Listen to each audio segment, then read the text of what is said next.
the person on next. First name Johnny. Stamps Riders, brave in the cold, likely snow this Sunday in the CFL Western Final. Home side may have an advantage here thanks to the invention by this guy. Johnny Forzani here this morning talking football, talking about high heat gear. Yes, sir. And you guys, this is something you came up with, and it keeps players. I'm going to put my hands in here. I apologize to everyone at home if it looks a little squirmy, but I'm going to show the logo too.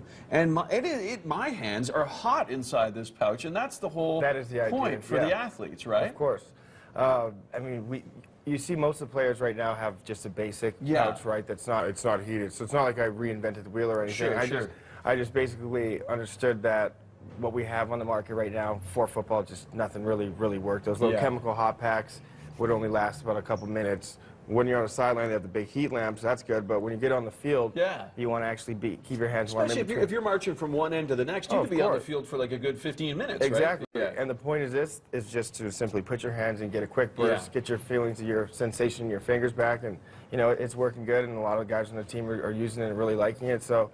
Yeah, I mean, I'm excited about it right now. Oh, okay, well, there's Mr. Kevin Glenn, and he has on one of your gloves. And what's so good about the glove? It's just, is it more of a tighter fit? Okay, well, see that, that's a little bit misleading because when I first started this concept, I came up with the heated football glove, like for actual receivers. Yeah. It's kind of blossomed into using this for football, and then I made the gloves for kind of everyday use. Oh, right? Okay. So I'm not making the football glove per se right now, even though I had a bunch from last year. So he's still using those. Sure. But I'm kind of just more using this for football and redesigning the football glove as we speak. But that's going to be an ongoing process. Sure. So yeah. Yeah, you're gonna tweak it and make it better, right? Of course. That's and I understand that the like referees also wear these things. It's like a multi-purpose thing, right? Yeah. I mean, the head ref got one, and someone sent me a picture the other day. I was in China because I was just visiting my new supplier and factory over there, and then I got that email from a friend. So that, you know, anytime you see something like that, it's like it gives you a good feeling. Yeah, like, okay, well, you know, I made that, so hopefully. And producers, Ian was telling me that the Green Bay Packers are interested now, so it's not just the Canadian guys. No,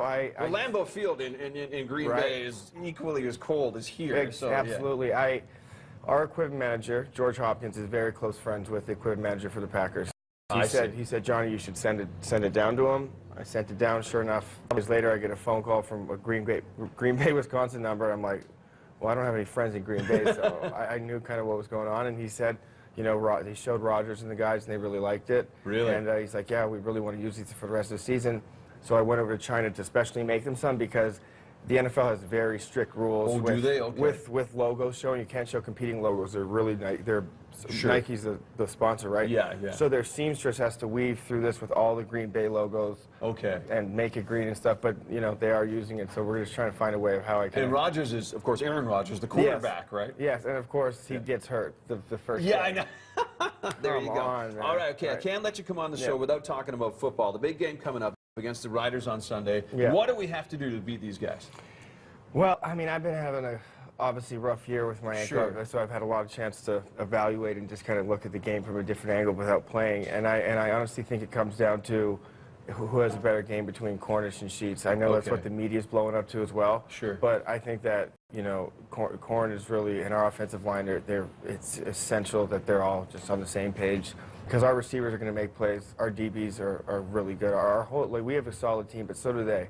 And I really think that, you know, if Cornish has one of his monster nights, we're not going to get beat. There you go. Yeah, that's all right. John Cornish. It's 2:30 kickoff, Western Final Sunday. The Green Riders, Red and White Stampeders. Johnny, good luck with the new venture. Thank you so much. Hopefully you healed up pretty quick. Hopefully you're going to recover. Yes. Which is excellent. All the best in that area.